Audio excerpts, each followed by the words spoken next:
Hey hello guys welcome to my blog. प्रथमे आपण मानक समस्त को मोर नमस्कार। तो आज मोर फास्ट ब्लॉग। आज मो भी गोटे स्पेशल डे एथिपाई कि मु गोटे स्पेशल जगह को जाउची। तो सेठी पहुँचला परे मु आपण मानक जनइबी। एबे आमे घरु बाहरी आसिलु। एबे हेलाणी भोर 5टा देखिपारुथिबे एपर्यंत भी राति अछि।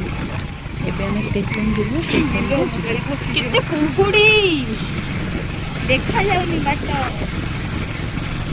आमे आगे मौसा मो भौणी आगे जाऊचु, पछरे मौसी हरिका भी आसुचंती।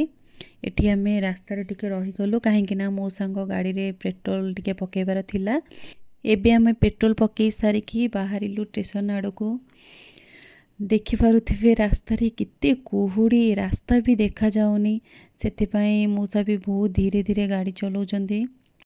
एबे आमे स्टेशन में पहुँचिकिना ट्रेन रे बसी गलु।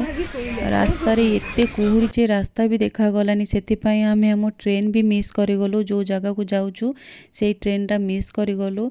सेथिपाई आमको पुणी कटक स्टेशन में ओल्हे पुणी बस धरी से जगह को बाहर अच्छी। देखिपारे ये मोर सबुठारु सान भौणी, मो मौसीर छोट सान झील। तो केमती हाय करुछि।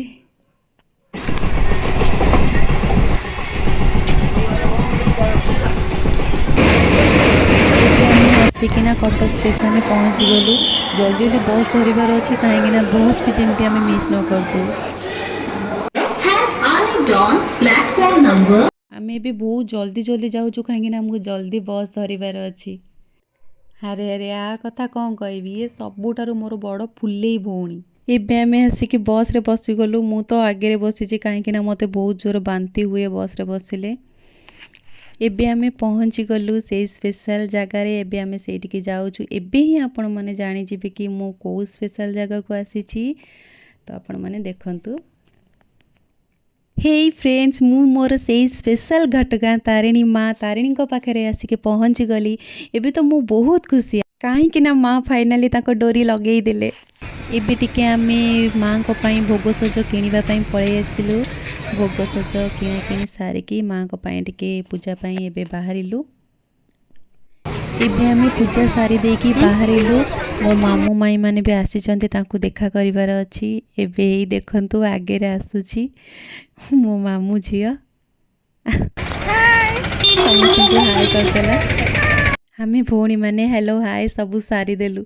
सारी देला परे सेमानंकर भी जो नमस्कार कार्यक्रम थिला ताकू भी फाइनली सारी देइकिना आमे एबे बाहरिलु खाइबा पाई कहीं ना बहुत जोर भोक। सेमान तो ऑलरेडी आसिकिना माँ को दर्शन सारी देइतिले। तो एबे आमे बाहरलु खाइबा पाई। एबे आसिकी आमे होटल रे पहुँची गलु। जे जोटी बसिबार थिला सब बसी गलु।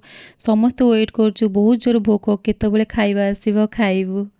ये तो आमर गोटे फुलेई देखि पारुथेबे केमती अनिचंती। एते वेट करिबा परे फाइनली आसी खाइबाटा पहुँची गला। मते तो भाई बहुत जोर भोक, पेटरे मुसा दौड़ुछि। आगो खाइबी तापरे जाइकी जोर कथा।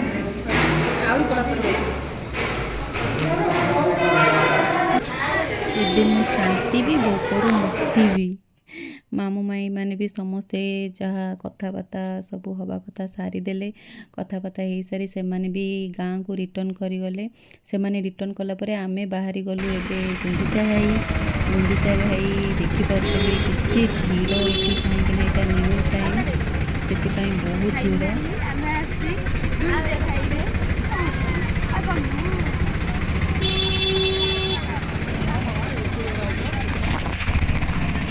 आमे एबे गुंडीचा घाईर नेचर एंड व्यू को बहुत सारा एंजॉय कलु। एठी तो एते सुंदर जगह भी एठू जिबा पाई भी इच्छा हबनी। एबे आमे बुला सारी की बाहरी आसिलु। बाहरी आसिके एठी टिके आमे दही बरा खाई देलु। समस्ते खाई सारी की हमको स्टेशन जिबार अछि कहीं ना आज ही हमको घर को रिटर्न करिवार अछि। एबे आमे समस्ते आसी ट्रेन में बसी गलु आ घर को रिटर्न करूछु। आज पाई मु ब्लॉग टी एटू रखुछि। Okay bye bye.